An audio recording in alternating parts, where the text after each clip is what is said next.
I never thought I'd be telling this story, but here I am.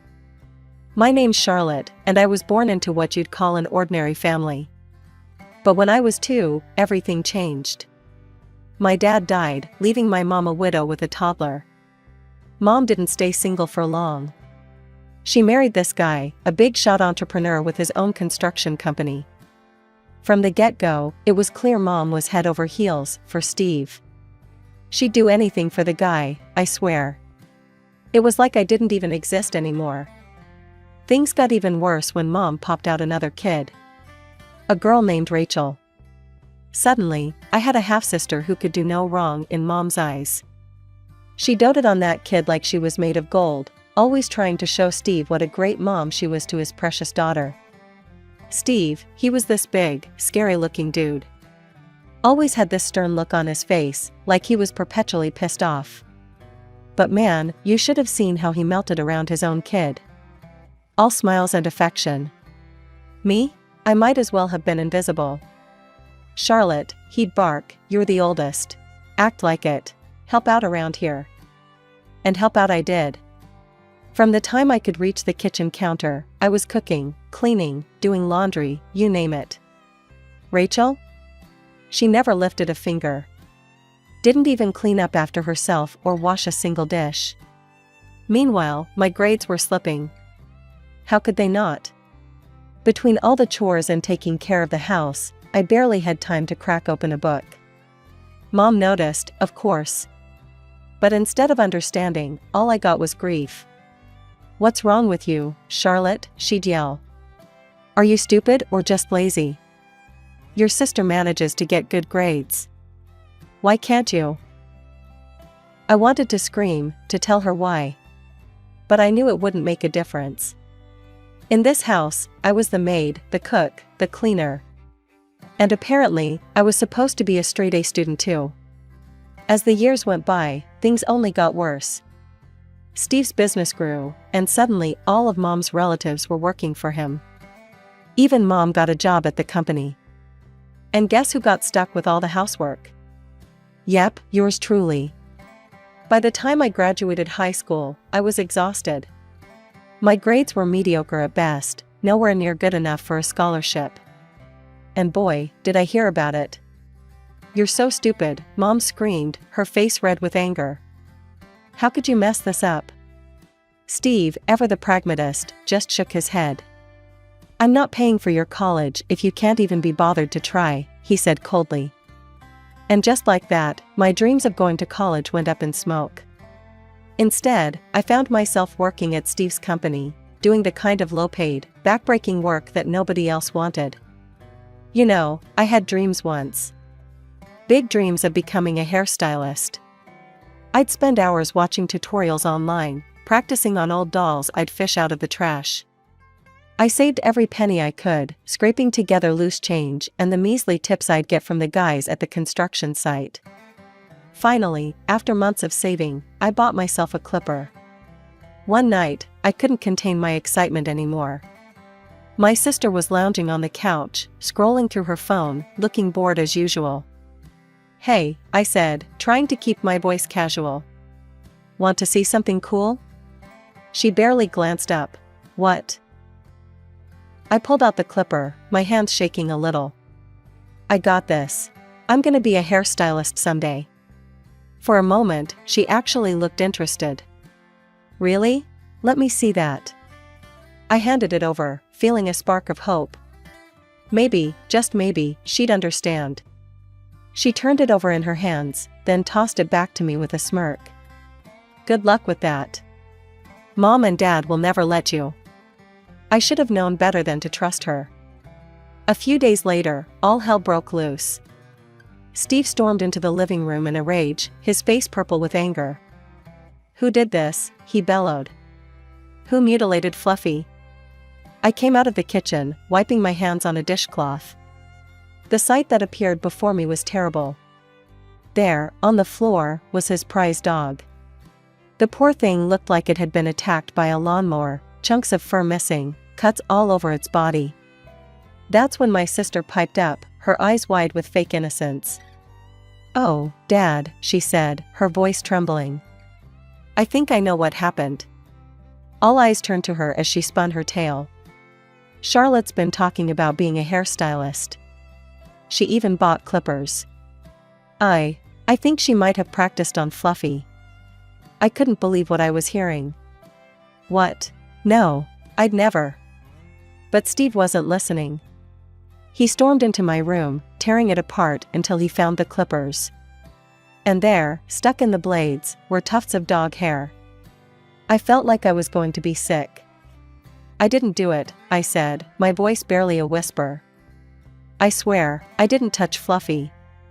My sister burst into tears, putting on a show worthy of an Oscar. Please don't be too hard on her, Dad. She probably didn't mean to hurt Fluffy. Steve's face was stone cold as he turned to me. Get out, he said, his voice eerily calm. Pack your things and get out of my house, now. Mom just stood there, not saying a word. Not even looking at me. As I packed my meager belongings, I could hear my sister's fake sobs from the living room. The little shit had set me up, and she'd done it perfectly. With nowhere else to go, I headed to my grandmother's place in the next town over. She was my dad's mom, the only one who'd ever shown me any real kindness. I told her everything, my words tumbling out between sobs. She listened, her face growing darker with each word. You can stay here as long as you need, she said, pulling me into a hug. We'll figure this out together. And just like that, I started my new life. Got a job at a local diner, worked my ass off. For the first time in my life, I felt like I could breathe. 3 years later, Grandma passed away. It hit me hard, she was the only real family I had left. But even in death, she was looking out for me. She left me her house and a little nest egg she'd been saving. With Grandma's savings and every penny I'd squirreled away from the diner, I opened my own beauty salon. It wasn't much at first, just me, a chair, and a mirror. But it was mine. All mine. The first few weeks were tough. I'd sit there, staring at the door, willing it to open. But slowly, word got around. One customer became 2, then 10, then I couldn't keep up. I had to hire my first employee. Then another. Before I knew it, I had a full staff and 3 chairs running nonstop. The salon was always full of chatter and laughter. For once in my life, I felt like I belonged somewhere. Like I was good at something. Charlotte, you're a miracle worker, one of my regulars exclaimed after I fixed a botched dye job she'd tried at home. I grinned, feeling a warmth spread through my chest.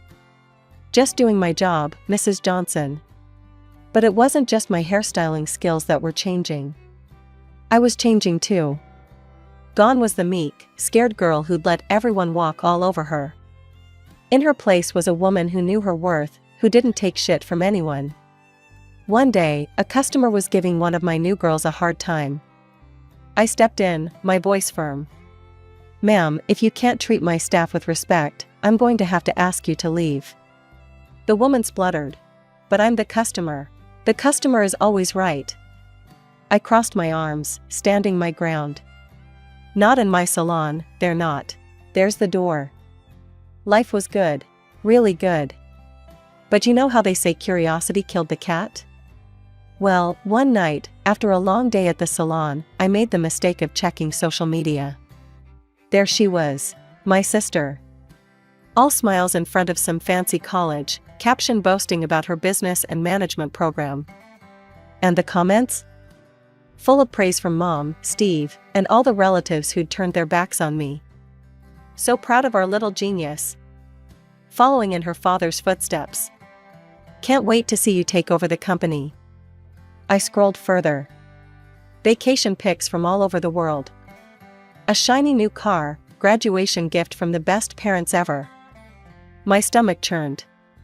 Just as I was about to close the app, a new post popped up. Mom and Steve, all decked out in Hawaiian shirts and leis. Celebrating our brilliant daughter taking over the company. Time for a well-deserved break. Part of me wanted to be angry. To scream and rage at the unfairness of it all. But as I looked around my salon, at the life I'd built for myself, I realized something. I didn't need their approval anymore. I didn't need their love or their support. I had made it on my own, against all odds. Life has a way of throwing curveballs when you least expect it. One lazy Sunday afternoon, my phone rang. It was my Aunt Sarah, the only member of my family I still kept in touch with. "Charlotte, you're not gonna believe this," she said, barely containing her laughter. "Your sister? Turns out she's not so perfect after all." Over the next few minutes, Aunt Sarah filled me in on the family gossip.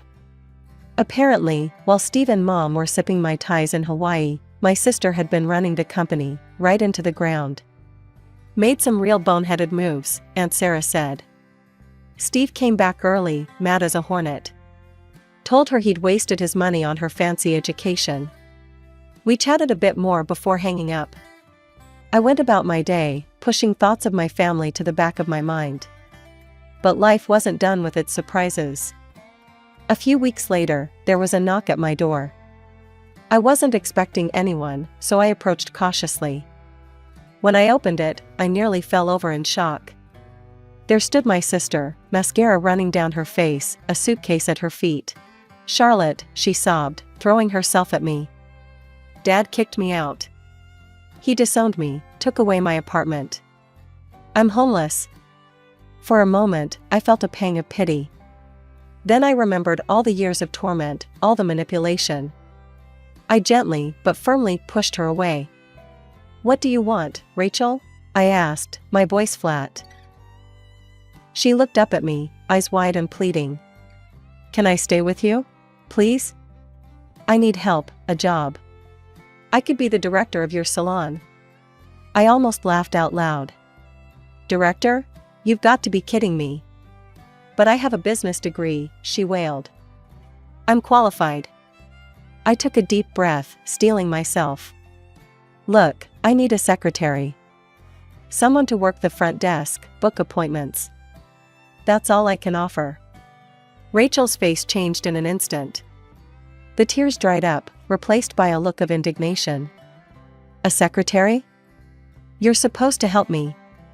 Give me a real job, let me live with you." I'd had enough. Years of pent-up anger and resentment came bubbling to the surface.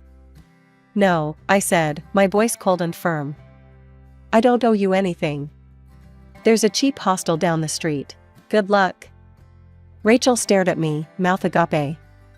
Clearly, she hadn't expected this. Without another word, I closed the door in her face. Through the window, I watched as she stomped down the driveway, her theatrical sobs replaced by a scowl of pure rage. She threw her suitcase into the back of a shiny car, the same one I'd seen in her social media posts. A few days after Rachel's dramatic exit, I got a call from an old friend who still had connections to my family. The conversation also turned to Rachel. "Charlotte, your sister wasn't kicked out at all," she said. "She's throwing a tantrum because your dad scolded her for messing up at work." I gripped the phone tighter. "You're kidding me." "Nope. She thought she'd teach him a lesson by running away. Figured she'd crash at your place, mooch some money, then go back home when she's made her point." After hanging up, I felt a mix of anger and relief. Anger at Rachel's audacity, but relief that I'd seen through her act. The old me would have fallen for it hook, line, and sinker. Just when I thought things had settled, my phone rang again. This time, it was Mom. "Charlotte," she said, her voice cold and disapproving. "How could you turn your sister away like that? You should give her a job as a manager, not some lowly secretary position." I nearly choked. "Manager? Are you serious?" "Of course I am," Mom snapped. "She has an expensive education. She's taken management courses. She's much smarter than you, Charlotte." That was it. The last straw. Years of pent-up resentment came pouring out. If she's so smart, I spat, then why did she screw up Dad's company so badly? There was a pause on the other end of the line. When Mom spoke again, her voice was icy. "Your sister just needs to learn. The director position at your salon would be perfect for her to practice. It's not like your little haircutting business would be a great loss if she makes a few mistakes. I saw red. My little haircutting business? Do you have any idea what I built here? No, of course you don't. You never cared about what I did. Charlotte. But I was on a roll. No, you listened to me for once. Do you know what it was like growing up in that house? Being treated like a servant? Being kicked out with nowhere to go? Do you even care? I ranted for what felt like hours, letting out every hurt, every slight, every moment of neglect I'd suffered. Mom stayed silent throughout. When I finally ran out of steam, I felt drained but somehow lighter. For a moment, I thought maybe, just maybe, she'd understood. Then she spoke. Are you quite finished? Now, as I was saying, it's your duty to help your sister. You will give her the director position. I couldn't believe what I was hearing. It was like she hadn't heard a word I'd said. In that moment, I realized something: nothing was ever going to change. No, I said, my voice steady and cold. I won't be hiring Rachel for any position. And don't call me again unless you're ready to apologize for how you've treated me all these years. I hung up and blocked her number, my hands shaking. Part of me wanted to cry, to mourn the mother I'd never really had. But another part, a stronger part, felt free. Just when I thought the dust had settled, all hell broke loose. My phone started blowing up with notifications. At first, I ignored them, thinking it was just the usual social media noise. But then I saw a message from Aunt Sarah. Charlotte, honey, you might want to check the family group chat. It's not pretty. With a sense of dread, I opened the app. What I saw made my stomach churn. Uncle Bob had posted, "Can't believe how stuck up Charlotte's gotten. Opens one little salon and thinks she's too good for family." Cousin Emma chimed in, "So selfish. Won't even help her own sister. Disgraceful." I felt like I'd been punched in the gut. Tears stung my eyes as I scrolled through message after message of hate and judgment. The next morning, I woke up with a clarity I hadn't felt in years. I was done being the family punching bag. It was time to fight back. I called up a lawyer friend of mine, Jake, and asked him to meet me for coffee. He listened intently as I showed him the messages, his frown deepening with each swipe. "This is straight up harassment, Charlotte," he said, shaking his head. "We can definitely work with this." He explained my options, but one stood out: we could draft up a cease and desist letter. Threaten legal action if they don't stop. It might scare them enough to back off. Jake got to work right away. A few days later, I had a stack of official-looking letters in my hand, one for each family member who'd participated in the online assault. With a deep breath, I started sending them out. To each relative, I attached a personal note. "I've seen your posts. This is your one and only warning. Continue to harass me, and I'll see you in court. Choose wisely." The response was almost immediate. My phone started ringing off the hook. I let it go to voicemail, listening to the messages later with a mix of satisfaction and sadness. Uncle Bob sounded panicked. "Charlotte, sweetie, it was just a joke. No need to get lawyers involved." Cousin Emma was in tears. "Please don't sue us. We didn't mean anything by it." One by one, the offensive posts disappeared. The family chat went silent. It was like someone had flipped a switch. Aunt Sarah called me that evening. "Damn, girl," she chuckled. "You sure know how to clear a room." I laughed, but it was hollow. I didn't want it to come to this, Aunt Sarah. But I couldn't let them keep treating me like that. After we hung up, I sat in my quiet apartment, staring at the wall. I'd always dreamed of having a big, loving family. Now, it felt like I'd burned the last bridge connecting me to that dream. But as I looked around at the life I'd built for myself, my thriving salon, my comfortable home, my true friends, I realized something. Family isn't always about blood. Sometimes, it's about the people who stand by you, who support you no matter what. I might have lost the family I was born into, but I'd gained something far more valuable: self-respect. My birthday. For once, I was actually looking forward to it. No family drama, just a nice evening with my friends and salon staff. People who actually cared about me. I was putting the finishing touches on my makeup when my phone rang. It was Jess, my head stylist. "Charlotte, you need to get down here. It's your sister. She's here, and God, Charlotte, it's bad. Just hurry." I broke every speed limit getting to the salon. The place looked like a war zone. Shattered mirrors, overturned styling chairs, hair products splattered everywhere. And in the middle of it all, being restrained by 2 cops, was Rachel. "You bastard," she screamed when she saw me. "This is all your fault." I ignored her, turning to Jess.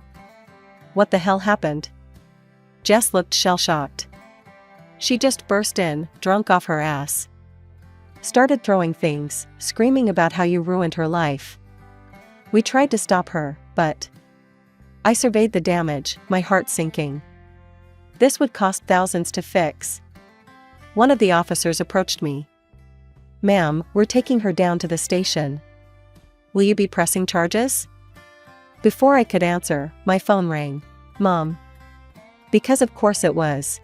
"Don't you dare press charges, Charlotte," she hissed without so much as a hello. "Tell them it was a birthday prank gone wrong." I couldn't help it. I laughed.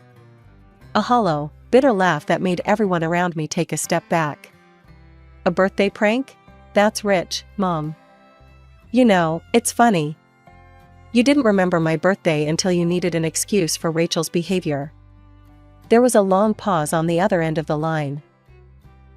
"Look," I continued, my voice tight with anger, "your precious Rachel just destroyed my business. She's going to jail, and I'm going to make damn sure she pays for every cent of damage." I hung up and turned to the officer. "I want to press charges. All of them." I followed the police to the station, my mind reeling. This was supposed to be a happy day, a celebration. Instead, I was filing a police report against my own sister. As I sat in the cold, sterile interview room, giving my statement to a bored-looking detective, I couldn't help but think about how we'd gotten here. How had things gone so wrong? When I finally got home, hours later, I found my friends and staff waiting for me. They'd cleaned up the salon as best they could and brought the party to my place. As I looked around at these people, my chosen family, I felt a lump in my throat. "Thanks, guys," I managed to choke out. This means a lot." We raised our glasses in a toast.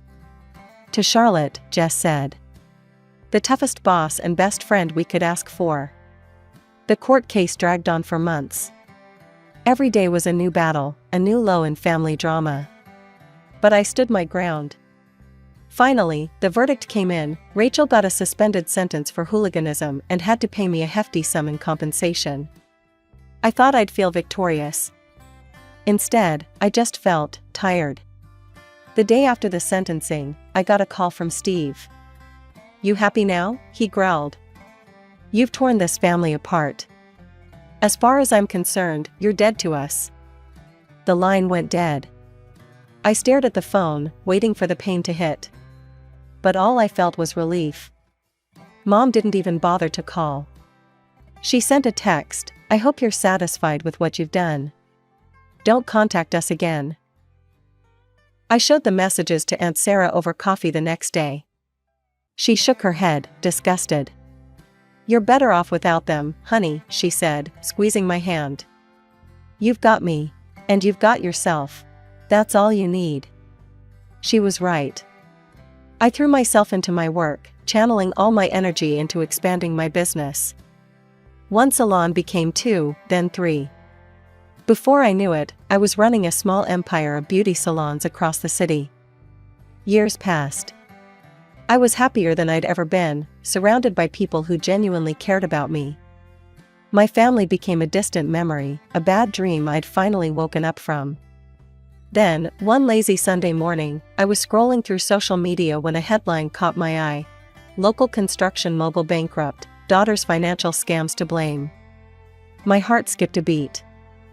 There was Rachel's face, being led away in handcuffs.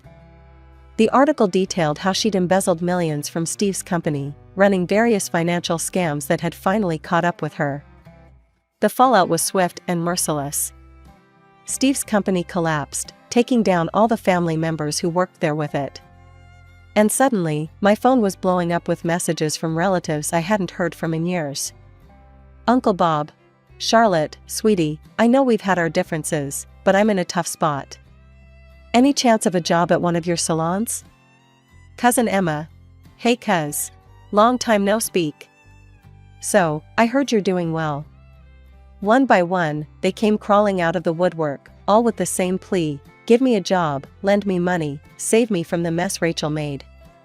My finger hovered over the reply button. Then, with a deep breath, I hit block instead. One by one, I shut them out of my life for good. The only message I responded to was from Aunt Sarah. You okay, honey? I saw the news. I wrote back. I'm fine. Better than fine, actually. I'm free. That night, I stood on the balcony of my penthouse apartment, overlooking the city where my salons now thrived. I thought about the long, hard road that had brought me here. The pain, the struggles, the moments of doubt. But I also thought about the strength I'd found, the true friends I'd made, the success I'd built with my own two hands.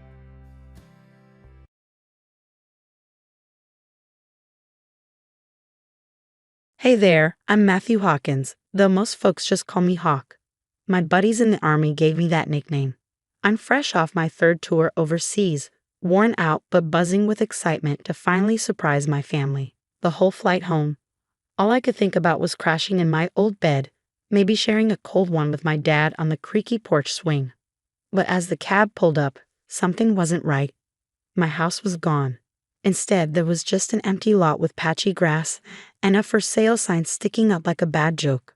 I rubbed my eyes, thinking maybe the jet lag was hitting harder than I thought. You sure this is the right address? I asked the driver, my voice thick with disbelief. He double-checked his GPS. Yep, this is it. 1247 Maple Street. I stumbled out of the cab, my duffel suddenly weighing a ton. Mrs. Rodriguez, our neighbor, was out watering her roses. Her eyes went wide when she saw me. Matthew? Oh, honey, is that you? Mrs. Rodriguez, what happened to my house? She put down her watering can, nervously wringing her hands. Oh, sweetie, I thought you knew. Your stepmother, Harper, sold the place about 6 months ago. I felt the ground shift beneath me. That's impossible. My dad would never. He didn't know, Matthew. It all happened so fast. One day the house was here, the next. Well, you can see for yourself. I clenched my fists, struggling to keep calm. Where are they now? My dad and Lily. She sighed. Last I heard, they were staying at the Sunset Motel on Route 9. It's been tough on them. I thanked her and called for another cab. On the ride to the motel, my mind raced. How could Harper do this? And where the hell was she? The Sunset Motel was a dump, peeling paint, a flickering neon sign, the works. I found my dad and Lily in room 13. When the door opened, I barely recognized him. He looked broken. Matthew, what are you doing here, son? I didn't say a word. I just pulled him into a hug.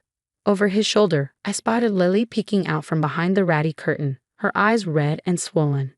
Hey, Squirt, I said, trying to keep my voice steady. Come here.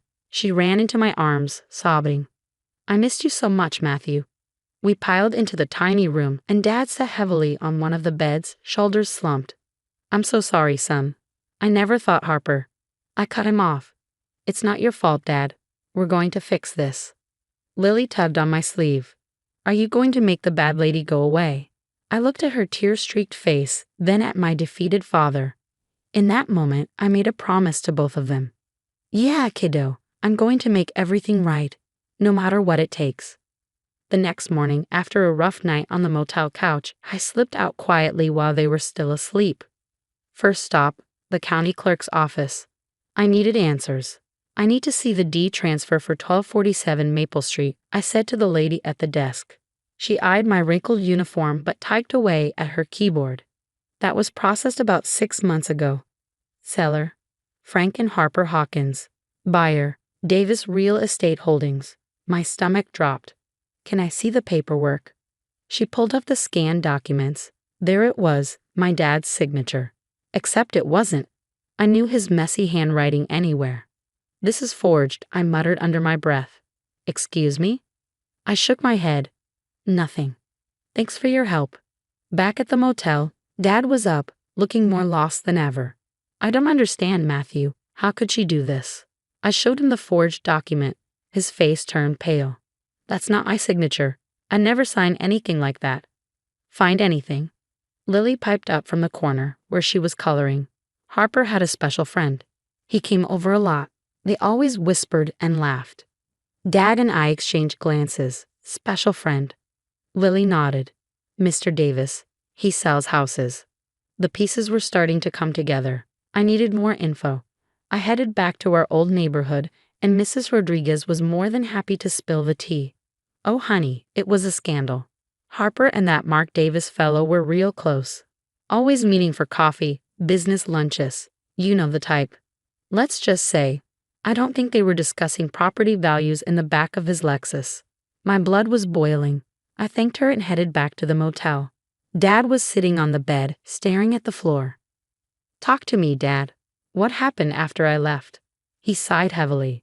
I don't know, son. I checked out. Couldn't even get out of bed most days. Harper says she'd handle everything. I thought she meant groceries, not this. Lily climbed into his lap. Daddy was sad. Harper yelled a lot. She said mean things. I knelt in front of them. What kind of mean things, Lily? Her lip trembled. She said we were useless, that Daddy was broken and I was just a burden. I saw red. Why didn't you call me? Dad looked ashamed. She told us you were too busy saving the world, that we'd just be a distraction. I stood up, pacing. That's it.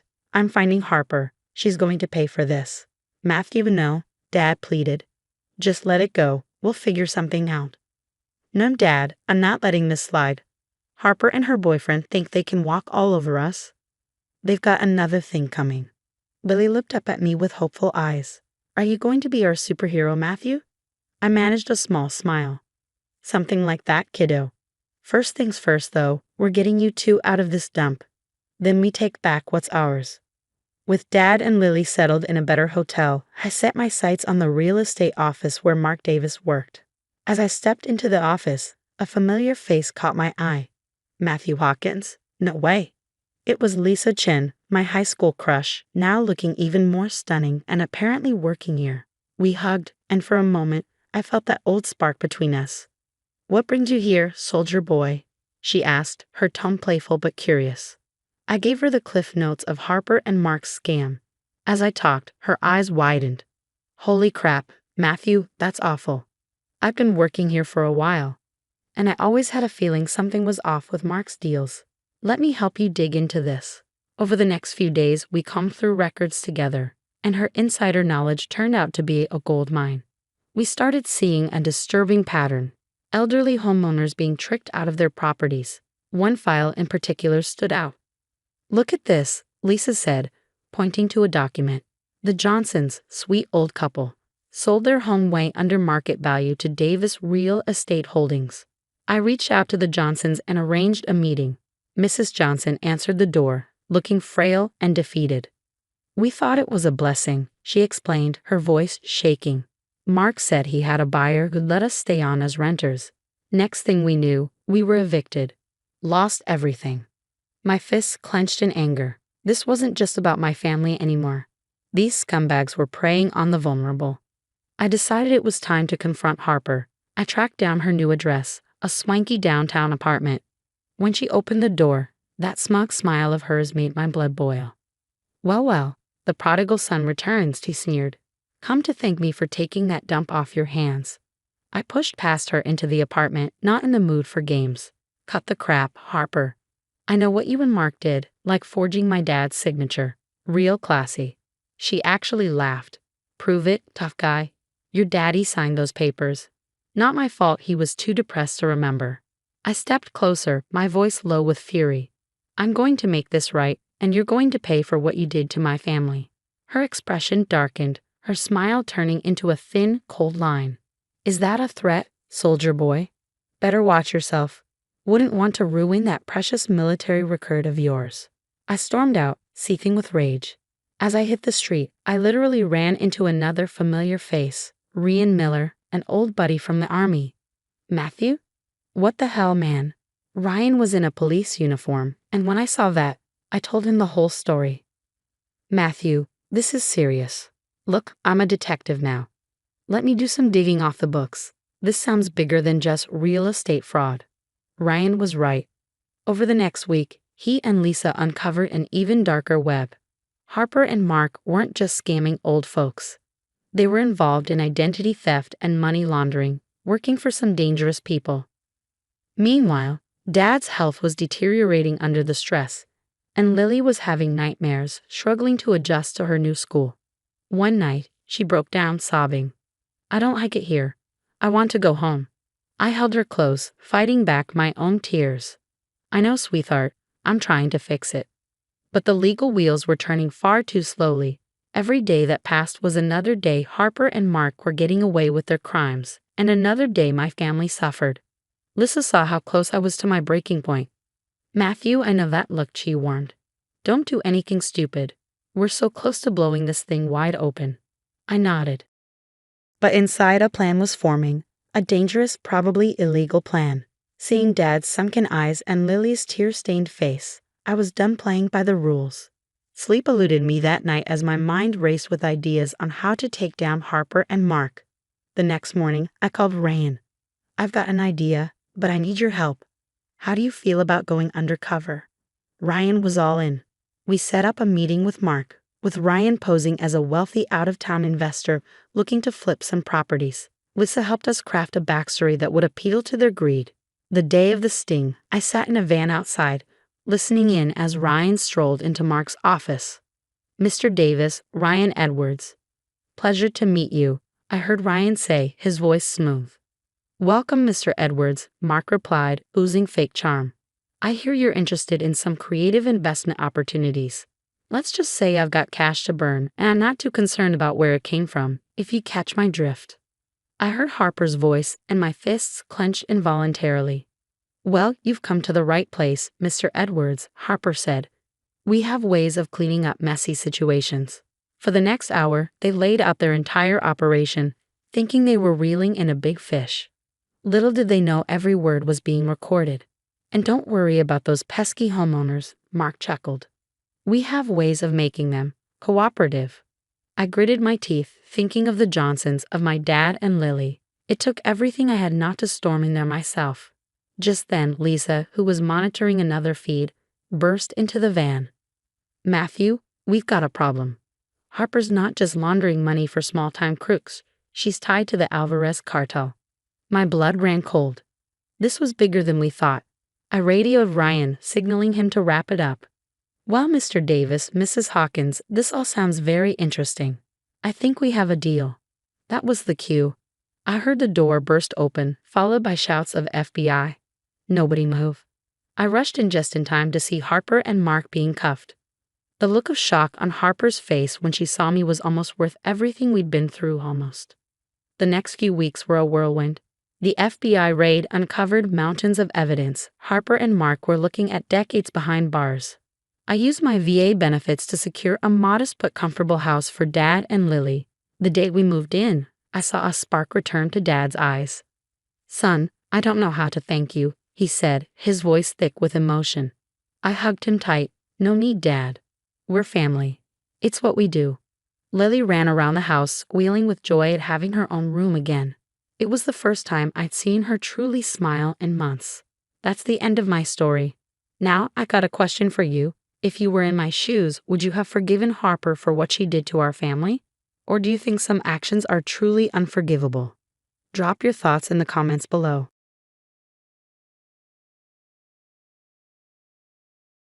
Hey, I'm Amanda Thompson, 28 years old, and yes, I'm a lawyer at that Thompson & Associates. My grandfather built this firm from the ground up. And now my father, Richard, runs the show. But trust me, working in the family business is far from smooth sailing.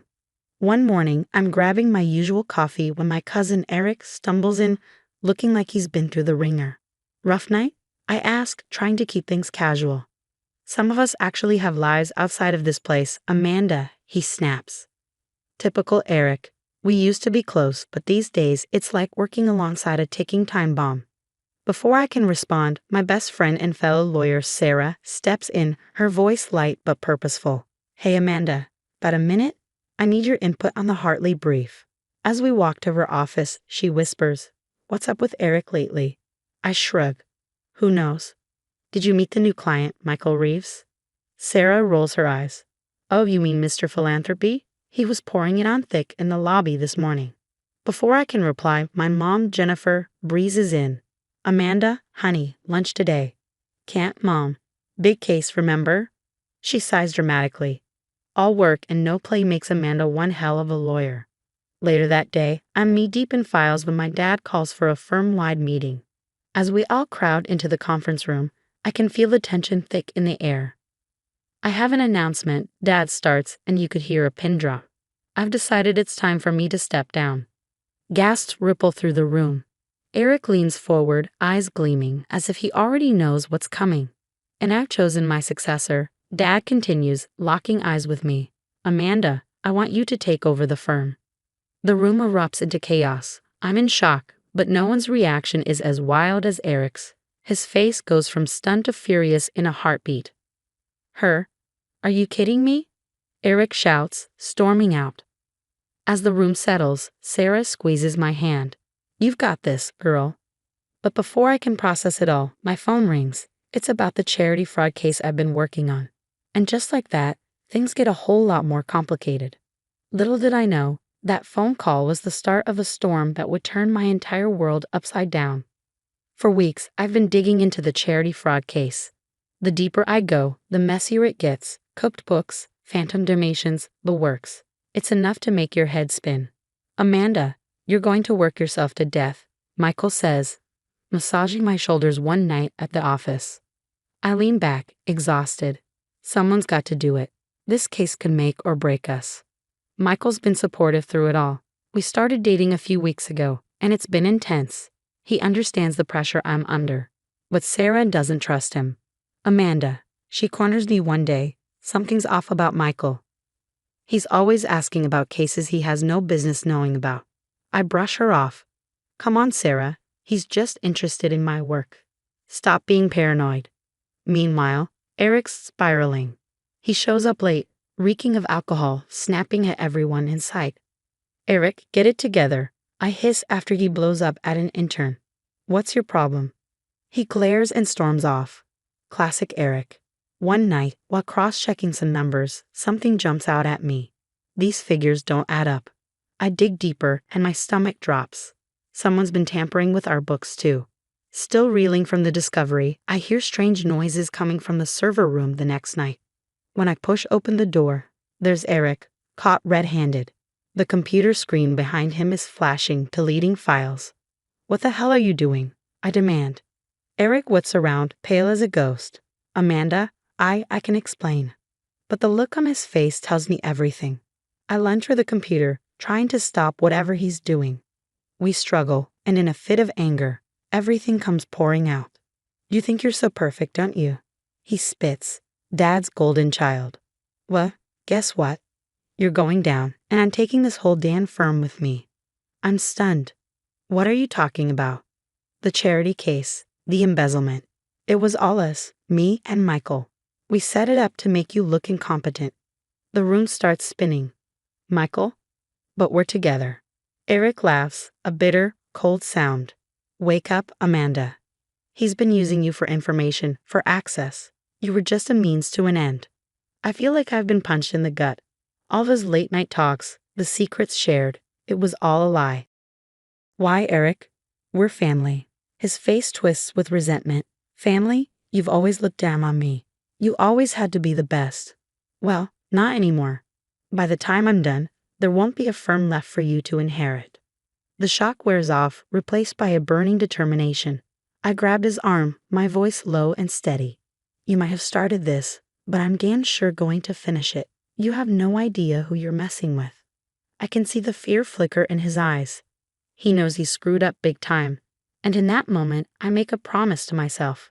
I'm going to take back everything they tried to steal, my reputation, my firm, my future. And God help anyone who stands in my way. The next few hours blur by as I stop Eric from deleting more files. But the damage has already started spreading like wildfire. I call an emergency meeting, my hands shaking as I dial my father. Dad, we need everyone in the conference room. Now. The partners file in, their faces grim as I lay it all out. Eric's betrayal, Michael's deception, the entire ugly mess. He did what? My father's face hardens with rage. Eric, you're fired. Get out of my sight. Eric slinks out, but I know this is far from over. The next few weeks are pure hell. The charity case implodes spectacularly, sending shockwaves through the firm. Clients are jumping ship left and right. I'm sorry, Amanda, one longtime client says, not even meeting my eyes. We just can't risk our reputation by association. The whispers in the hallways are driving me crazy. How could she not have known? Maybe she's not ready to take over after all. The doubts swirl around me, suffocating. I'm drowning, but then Sarah throws me a lifeline. We're not giving up, she says, fierce and determined. Let's dig deeper. We pull all-nighters fueled by coffee and sheer grit, and what we uncover makes my blood run cold. Look at this, Sarah says, pointing to her screen. They were planning to start a rival firm using our client list. I feel sick to my stomach. How deep does this go? Turns out, way deeper than we ever imagined. As we start connecting the dots, a disturbing pattern emerges. It's not just Eric and Michael. Some of our biggest clients are involved in a web of corruption that makes my head spin. Oh my God, I whisper, staring at the evidence in disbelief. If this gets out, it could take down half the business community. Sarah's eyes are wide. What are we going to do? I stand up, pacing the room, my mind racing. This is bigger than me, bigger than our firm. But maybe that's the answer. We need to think bigger, I say slowly. We can't just save the firm. We need to blow this whole thing wide open. Sarah raises an eyebrow. That's crazy. You know how powerful these people are, right? I nod, a plan already forming in my mind. Exactly, which is why we need to be smart about this. We can't just accuse them, we need ironclad proof. And how exactly are we going to get that? She asks. A slow smile spreads across my face. It's risky, it's dangerous, but it just might work. We're going to set a trap, and they're going to walk right into it. Sarah looks at me like I've lost my mind, but I see the spark of excitement in her eyes. Okay, she says, cracking her knuckles. I'm listening. What's the plan? As I start outlining my idea, a surge of adrenaline courses through me. This could blow up in our faces, we could lose everything. But for the first time in weeks, I feel hope. We're not just playing defense anymore. We're taking the fight to them. You ready for this? I asked Sarah. She grins. Born ready. Let's take these bastards down. The night of the sting operation, my heart pounds so hard I'm sure everyone can hear it. Sarah squeezes my hand. You good? I nod, trying to steady my voice. Let's do this. We've set the trap carefully. A fake high-profile case, whispers of insider information. Sure enough, Eric and Michael take the bait. Got him, Sarah whispers as we watch them sneak into the office after hours. Everything happens fast after that.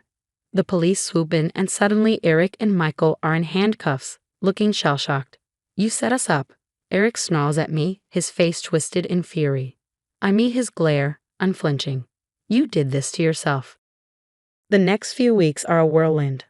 I present our findings to the Bar Association, my voice steady as I lay out the evidence. It's the hardest thing I've ever done, but I refuse to let my emotions show. In light of these revelations, we are initiating disbarment proceedings against Eric Thompson, the head of the association announces, and the legal community is left reeling. Yeah, our firm takes another hit, but something's changing. I start getting calls from other lawyers, clients. What you did took guts, Thompson, one old-school attorney tells me. This city needed a wake-up call. Dad steps up, postponing his retirement. We'll rebuild together, he says, and for once, I'm glad to have him by my side. We overhaul everything, new security measures, stricter ethical guidelines.